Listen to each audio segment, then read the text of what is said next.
तो दोस्तों स्वागत है आप सभी का फिर से एक नई वीडियो में। तो दोस्तों आज के इस जनरल नॉलेज की क्लास में हम जीके से संबंधित जो है टॉप 50 क्वेश्चन को देखने वाले हैं जो आपके एग्ज़ाम के लिए बहुत ज़्यादा इंपॉर्टेंट होने वाला है। अगर आप कोई सा भी कॉम्पिटिटिव एग्ज़ाम या गवर्नमेंट जॉब की तैयारी कर रहे हैं तो आपके लिए आज का वीडियो बहुत ज़्यादा हेल्पफुल होने वाला है, क्योंकि आज के इस वीडियो में जितना भी क्वेश्चन को लिया गया है सभी एग्जाम से सिलेक्टेड एवं मोस्ट VVI क्वेश्चन को लिया गया है एवं सभी क्वेश्चन को जो है डिटेल में जानने का कोशिश करेंगे। तो चलिए बिना देरी किए आज का वीडियो जो है शुरू करते हैं। तो हमारा क्वेश्चन नंबर फर्स्ट में है कि विश्व का ऐसा कौन सा देश है जहां रात के 12 बजे सूरज निकलता है। तो याद रखिएगा वो कौन सा देश है, नॉर्वे देश है। और याद रखिएगा कि नॉर्वे देश को जो है लैंड ऑफ मिडनाइट सन भी कहा जाता है। तो यहाँ से आप याद रखिएगा कि नॉर्वे को जो है लैंड ऑफ मिडनाइट सन भी कहा जाता है। तो यहाँ से आप पहला क्वेश्चन ये याद रखिए कि ऐसा कौन सा देश है जहाँ पर जो है रात के 12 बजे सूर्य निकलता है। तो सही जवाब हो जाएगा नॉर्वे। और दूसरा क्वेश्चन आपको याद ये रखना है कि नॉर्वे को जो है लैंड ऑफ मिडनाइट सन के नाम से भी जाना जाता है। चलिए बढ़ते हैं इसी तरह से क्वेश्चन नंबर दूसरा की तरफ। हमारा क्वेश्चन नंबर दूसरा में जो है भारतीय संविधान के अनुसार भारत का राष्ट्रपति कौन नियुक्त करता है। तो याद रखिएगा भारत का राष्ट्रपति कौन नियुक्त करता है, संसद नियुक्त करता है। यानी यहाँ से क्वेश्चन नंबर दूसरा का जो सही जवाब हो जाएगा आपका ऑप्शन नंबर डी होगा। चलिए बढ़ते हैं क्वेश्चन नंबर नेक्स्ट तीसरा की तरफ। हमारा क्वेश्चन नंबर तीसरा में है कि किस वर्ष भारत ने अपना पहला अंतरिक्ष उपग्रह आर्यभट्ट लॉन्च किया गया था। आर्यभट्ट पहला उपग्रह था जो कब लॉन्च किया गया था। भारत का जो है पहला अंतरिक्ष उपग्रह आर्यभट्ट को जो है कब लॉन्च किया गया था, याद रखिएगा सन 1975 ईस्वी में। चलिए बढ़ते हैं क्वेश्चन नंबर नेक्स्ट चौथा की तरफ। तो हमारा क्वेश्चन नंबर चौथा में है कि विश्व का सबसे बड़ा महासागर कौन सा है। विश्व का पूरे वर्ल्ड में जो है सबसे बड़ा महासागर कौन सा है। तो याद रखिएगा प्रशांत महासागर। यानी चौथा का जो सही जवाब होगा आपका ऑप्शन नंबर सी हो जाएगा। चलिए बढ़ते हैं क्वेश्चन नंबर नेक्स्ट पाँचवा की तरफ। हमारा क्वेश्चन नंबर पाँचवा में जो है कि भारत की सबसे ऊंची पर्वत चोटी कौन सी है। भारत की जो है सबसे ऊंची पर्वत चोटी कौन सी है, याद रखिएगा कंचनजंगा है। चलिए इस क्वेश्चन को जो है थोड़ा डिटेल में जानने का हम कोशिश करेंगे।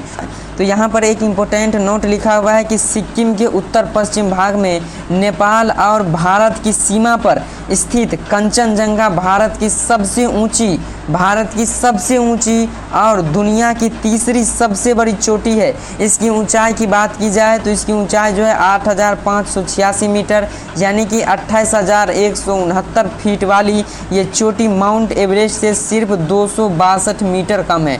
माउंट एवरेस्ट से सिर्फ 262 मीटर ही कम है। तो यहाँ से आप इम्पोर्टेंट नोट याद रखिएगा, बहुत ज़्यादा इम्पोर्टेंट है। आपको पहला यहाँ से कंक्लूजन निकाल के याद क्या रखना है कि भारत की जो है सबसे ऊंची पर्वत चोटी कौन सी है। तो याद रखिएगा कि कंचनजंगा। और दुनिया की तीसरी सबसे बड़ी चोटी क्या हो जाएगा, कंचनजंगा। इसकी ऊंचाई आप याद रखिएगा 8,586 मीटर। और फीट की बात की जाए, फीट में बात किया जाए तो 28,169 फीट। या माउंट एवरेस्ट से जो है मात्र 262 मीटर ही कम है। अब माउंट एवरेस्ट की ऊंचाई की बात की जाए, माउंट एवरेस्ट का ऊंचाई कितना है 8,848 मीटर। यहाँ से तीनों क्वेश्चन को आप बहुत बढ़िया से याद रख सकते हैं। चलिए बढ़ते हैं इसी तरह से क्वेश्चन नंबर नेक्स्ट छठा की तरफ। आज की इस वीडियो में आपके लिए बहुत ज़्यादा इंपॉर्टेंट क्वेश्चन आपके लिए हम लेकर आए हैं, इसलिए वीडियो को आपको स्किप बिल्कुल नहीं करना और शुरू से लेकर अंत तक जरूर बने रहिए। और अगर आप सभी को यदि कोई सा भी क्वेश्चन का जवाब यदि हमारे बताने से पहले यदि आप सभी को मालूम रहता है तो उस क्वेश्चन का जवाब आप सभी को एक बार कमेंट बॉक्स में ज़रूर बता देना है। तो चलिए अब हमारा क्वेश्चन नंबर छठा में जो है कि भारत में किस राज्य को देश का अन्न भंडार कहा जाता है। देश का जो है अन्न भंडार कौन से राज्य को कहा जाता है, याद रखिएगा पंजाब को कहा जाता है। चलिए बढ़ते हैं क्वेश्चन नंबर नेक्स्ट सातवां की तरफ। हमारा क्वेश्चन नंबर सातवां में है कि किस जानवर को गुलाबी रंग का पसीना आता है। ऐसा कौन सा जानवर है जिसको गुलाबी पसीना आता है। तो याद रखिएगा दरियाही घोड़ा को। इस क्वेश्चन को भी हम डिटेल से जानने का कोशिश करेंगे। तो यहाँ भी एक इम्पोर्टेंट नोट बहुत ही बढ़िया तरीके से लिखा गया है कि नोट में जो है कि दरियाही घोड़ा, जिसे आप इंग्लिश में जो है हिप्पोटेमस कहते हैं, हिप्पोटेमस दरियाही घोड़ा, जो पूरे दिन पानी में रहता है, पूरे दिन कहाँ रहता है, पानी में रहता है, और 30 मिनट तक सांस रोक सकता है। दरियाई घोड़ा जो कितने मिनट तक सांस रोक सकता है, 30 मिनट तक। इनकी स्किन में एक खास ग्लैंड होता है जिससे कभी कभी हिप्पो गुलाबी रंग का तैलीय तरल पदार्थ निकलता है। इसे ब्लड स्वीट या आम भाषा में जो है पिंक स्वीट भी कहा जाता है। तो दरियाई घोड़े के बारे में आप यहाँ से डिटेल में याद रख सकते हैं कि दरियाई घोड़ा जो है कहाँ रहते हैं, पानी में रहते हैं, और यह अपना सांस को जो है कितने मिनट तक रोक सकता है, तो याद रखिएगा 30 मिनट तक। इस क्वेश्चन को याद रखिएगा। चलिए बढ़ते हैं क्वेश्चन नंबर नेक्स्ट 8वां की तरफ। हमारा क्वेश्चन नंबर 8वां में है, किस भारतीय सम्राट ने कलिंग पर विजय प्राप्त करने के बाद बौद्ध धर्म अपनाया था, तो याद रखिएगा अशोक ने। चलिए बढ़ते हैं क्वेश्चन नंबर नेक्स्ट 9वां की तरफ। हमारा क्वेश्चन नंबर 9वां में है कि ताजमहल किस नदी के किनारे स्थित है। ताजमहल जो है कौन से नदी के किनारे स्थित है, तो याद रखिएगा यमुना नदी के किनारे, यानी कि यमुना नदी के जो है दक्षिण तट पर। याद रखिएगा, थोड़ा डिटेल में यहाँ से जानने का कोशिश करेंगे कि यमुना नदी के दक्षिण तट पर स्थित जो है यह ताजमहल आपको याद रखना है यह कहाँ पर स्थित है, तो याद रखिएगा आगरा में स्थित है। और ताजमहल के बारे में और जानकारी थोड़ा जानने का कोशिश करेंगे। यहाँ से इसको कट करते हैं। और ताजमहल के बारे में जो है, और ताजमहल को आपको याद रखना है कि किसने बनवाया था, तो शाहजहाँ ने। तो यहाँ से आपको 3-4 क्वेश्चन याद ये रखना है कि ताजमहल जो है कौन सी नदी के किनारे स्थित है, यमुना नदी के किनारे, यमुना नदी के दक्षिण तट पर स्थित है यह ताजमहल। और ताजमहल को जो है किसने बनवाया था, तो याद रखिएगा शाहजहाँ ने। और यहाँ से एक क्वेश्चन आप और भी याद रख सकते हैं, यह जो है कब बनाया गया था। आपके मन में क्वेश्चन उठेगा कि आखिर ताजमहल जो है कब बनाया गया था, तो याद रखिएगा 1632 ईस्वी में। और यह किसका बना हुआ है, तो याद रखिएगा सफ़ेद संगमरमर का। तो यहाँ से आप याद रख सकते हैं, बहुत ज़्यादा इंपॉर्टेंट क्वेश्चन सब है यहाँ से। चलिए बढ़ते हैं क्वेश्चन में नेक्स्ट 10। तो हमारा क्वेश्चन नंबर 10वां में है कि संयुक्त राष्ट्र संघ का मुख्यालय कहाँ स्थित है। याद आप सभी को रखना है कि संयुक्त राष्ट्र संघ का मुख्यालय कहाँ स्थित है, न्यूयॉर्क में स्थित है।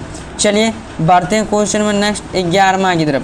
हमारा क्वेश्चन नंबर 11वां में जो है कि निम्न में महाराणा प्रताप बुलबुल किसे कहते थे। निम्न में से जो है महाराणा प्रताप बुलबुल जो है किसको कहा करते थे, तो अपने घोड़े को कहा करते थे। क्योंकि महाराणा प्रताप जो है अपने घोड़े महाराणा प्रताप के घोड़े का क्या नाम था, चेतक नाम था। याद रखिएगा, महाराणा प्रताप जो है अपने घोड़े चेतक से जो है बहुत ज़्यादा प्यार करते थे, इसलिए उसे प्यार से बुलबुल भी कभी कभी कहा करते थे। चलिए तो आप यहाँ से ये भी याद रख सकते हैं, महाराणा प्रताप के घोड़े का क्या नाम था, चेतक था। और महाराणा प्रताप अपना बुलबुल जो है किसको कहा करते थे, तो अपने घोड़े को ही कहा करते थे। चलिए हमारा क्वेश्चन नंबर अब जो है 12वां में है कि निम्नलिखित में से पेटीएम जो है किस देश की कंपनी है। ऑप्शन ए में है भारत, ऑप्शन बी में रूस, ऑप्शन सी में अमेरिका, और ऑप्शन डी में क्या इनमें से कोई नहीं। आप सभी को पेटीएम बहुत ज़्यादा चलाते हैं, तो इस क्वेश्चन का जवाब आप सभी को ही बताना है कमेंट बॉक्स में कि पेटीएम जो है कौन से देश की कंपनी है। आप सभी को एक बार कमेंट बॉक्स में ज़रूर बताना है। मात्र एक क्वेश्चन आपसे पूछा जा रहा है, इसलिए इसे कमेंट बॉक्स में ज़रूर बताइएगा। क्वेश्चन नंबर 13 में है कि भारत की सबसे सुंदर इमारत कौन सी है। भारत की जो है सबसे सुंदर इमारत याद रखिएगा ताजमहल है। और ताजमहल पर यहाँ पर बताने की डिटेल में कोई ज़्यादा ज़रूरी नहीं है। अगर आपको यहाँ ताजमहल के बारे में और ज़्यादा जानना है तो वीडियो को पीछे करके आप जहाँ पर हम ताजमहल के बारे में बताए थे वहाँ से आप जाकर दोबारा देखिए, पूरी समझ में आ जाएगा। चलिए बढ़ते हैं अभी इसी तरह से हमारा क्वेश्चन नंबर 14 की तरफ, क्योंकि बार बार जो है एक ही चीज़ को बताना ठीक नहीं लगता, इसलिए आप क्वेश्चन नंबर 13 को समझना चाहते हैं तो एक बार फिर से बैक करके आप देख सकते हैं। तो अब हमारा क्वेश्चन नंबर अभी जो है 14 में है कि भारत की सबसे बड़ी ताज़े पानी की झील कौन सी है। भारत की जो है सबसे बड़ी ताज़े पानी की झील कौन सी है, तो याद रखिएगा वुलर झील है। यहाँ पर वीडियो को थोड़ा स्किप नहीं कीजिएगा। वुलर झील के बारे में जो है आप सभी को थोड़ा डिटेल में बताया जाएगा कि वुलर झील जो है भारत की सबसे बड़ी पानी की झील है, सबसे बड़ी ताज़े पानी की झील है भारत की वुलर झील। और वुलर झील जो है एशिया का दूसरी सबसे बड़े ताज़े पानी की झील है, जो हरमुख पर्वत की तलहटी में स्थित है। हरमुख पर्वत, कौन से पर्वत, हरमुख जो हरमुख पर्वत के तलहटी हरमुख पर्वत के तलहटी में स्थित है। भारत की जो है सबसे बड़ी ताजे पानी की झील वुलर झील है और एशिया की जो है पूरे एशिया का जो है दूसरे नंबर पर ताजे पानी की झील वुलर झील ही है, याद रखिएगा। चलिए बढ़ते हैं इस वीडियो का सबसे लास्ट क्वेश्चन। हमारा क्वेश्चन नंबर 15 में जो है कि भारत का संविधान कब लागू हुआ था। भारत का संविधान जो है देखिए बनकर जो है 26 नवंबर याद रखिएगा कि भारत का संविधान बनकर जो है 26 नवंबर 1949 ईस्वी में ही बनकर तैयार हो गया था। लेकिन भारत में जो है संविधान लागू कब हुआ तो 26 जनवरी 1950 ईस्वी को। इसे बनने में जो है कितना समय लगा था तो याद रखिएगा 2 वर्ष 11 महीना और 18 दिन का वक्त लगा था। 2 वर्ष 11 महीना 18 दिन का वक्त लगा था। यहाँ थोड़ा स्पेस नहीं है इसलिए हम लिख नहीं पा रहे हैं, इसलिए आपको याद यहाँ से यही रखना है कि भारतीय संविधान का जनक जो है किसको कहा जाता है, भीमराव अंबेडकर को। और भारत का संविधान जो है बनकर कब तैयार हो गया था 26 नवंबर 1949 को। इसे बनने में जो है कितना वर्ष लगा था तो 2 वर्ष 11 महीना 18 दिन। और यह जो है कब लागू हुआ 26 जनवरी 1950 को। इसी याद में जो है 26 जनवरी को जो है हम लोग गणतंत्र दिवस के रूप में मनाते हैं। तो यहाँ से आप याद रखिएगा क्वेश्चन नंबर 15 को भी बहुत ज़्यादा इंपॉर्टेंट है। तो बस आज के लिए रखते हैं इतना ही। आज का वीडियो आप सभी को कैसा लगा एक बार कमेंट बॉक्स में ज़रूर बताइएगा। और जो भी क्वेश्चन आपसे कमेंट बॉक्स में पूछा जा रहा है उसे क्वेश्चन को आप सभी को ज़रूर बता देना है। तो चलिए बस आज के लिए रखते हैं इतना ही। मिलते हैं इसी तरह का वीडियो लेकर नेक्स्ट वीडियो में। तब तक के लिए जय हिंद, लव यू।